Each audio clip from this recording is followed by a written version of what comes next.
कभी कभी होती है। मैं बुद्ध की मजबूरी सोच के परेशान होता हूँ कई बार, और फिर मैं सोचता हूँ कि काश ये यशोधरा जैसा व्यक्तित्व सबका होता।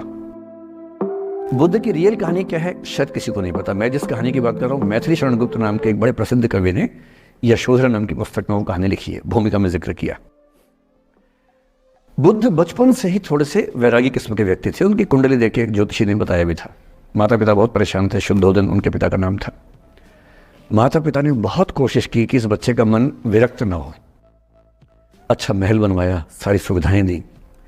जैसे ही बुद्ध थोड़े से किशोरावस्था में आए, उस समय की दुनिया की सबसे खूबसूरत महिला से, लड़की से, यशोधरा से उसकी शादी करवा दी। यशोधरा के पिता ने काफ़ी एग्जाम लिए बुद्ध जी के, वो सारे एग्जाम में पास हुए तब जाकर शादी हुई, ऐसे नहीं हुई। शादी हुई तो बुद्ध भी ठीक था, रमे रहे उस जीवन में। बेटा हुआ उनका राहुल। अब बुद्ध की विरक्ति का भाव बढ़ता जा रहा था।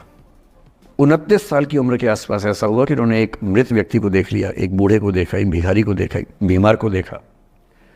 विरक्त हो गए और उनका मन हुआ घर छोड़ दूं, ज्ञान की खोज में चला जाऊं।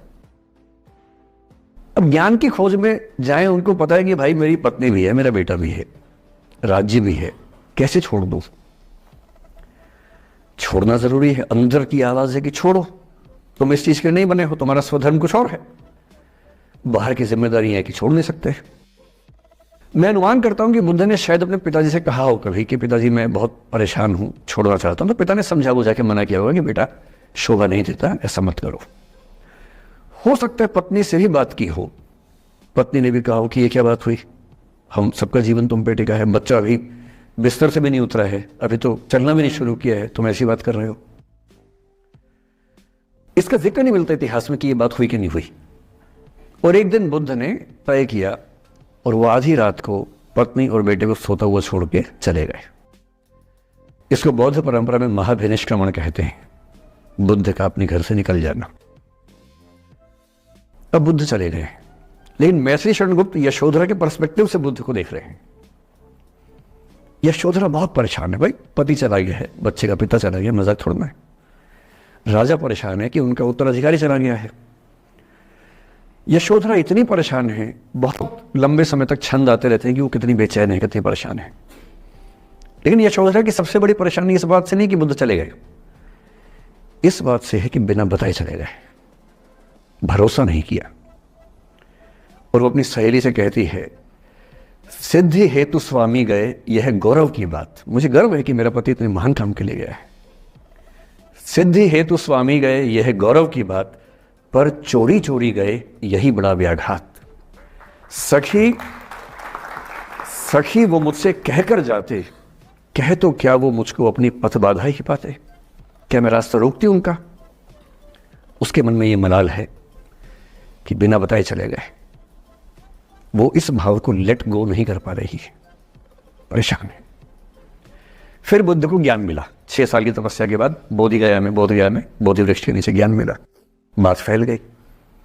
जो 5 शिष्य बुद्ध को छोड़ के भाग गए थे उनके बुरे वक्त में, उन्हीं 5 को बुद्ध ने सबसे पहले ज्ञान दिया सारनाथ में, जिसको धर्म चक्रवर्तन कहते हैं।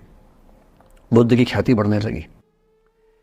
शुद्धोदन ने बुद्ध के पास, अपने बेटे के पास कई लोगों को भेजा ये कहने के लिए कि भाई यहां भी तो आओ, हमसे भी तो मिलो। बुद्ध का ऐसा प्रताप था कि जो उनके पास जाता वो बुद्धम शरणम गच्छामि हो जाता, वापस ही नहीं आता।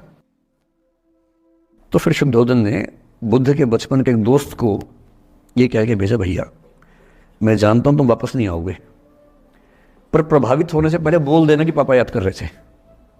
तो वो गया, उससे वायदा निभाया, हो तो गया, बुद्ध के संग में दीक्षित हो गया, पर वायदा निभा दिया।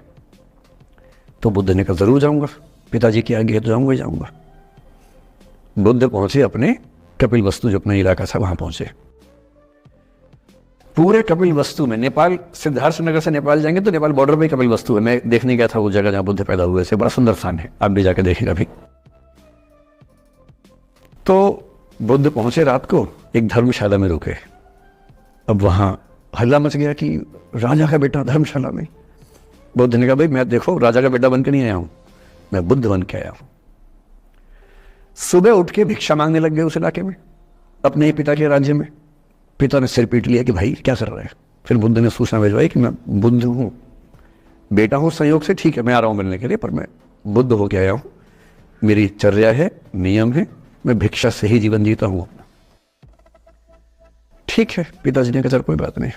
फिर बुद्ध गए पिता से मिलने, पिता से मिले, सबसे मिले, भरी सभा में, लेकिन यशोधरा नहीं आई मिलने के लिए, लेट गो नहीं कर पा रहे थे। उसके मन में दर्द था, छुप के क्यों गया, बता के जाता।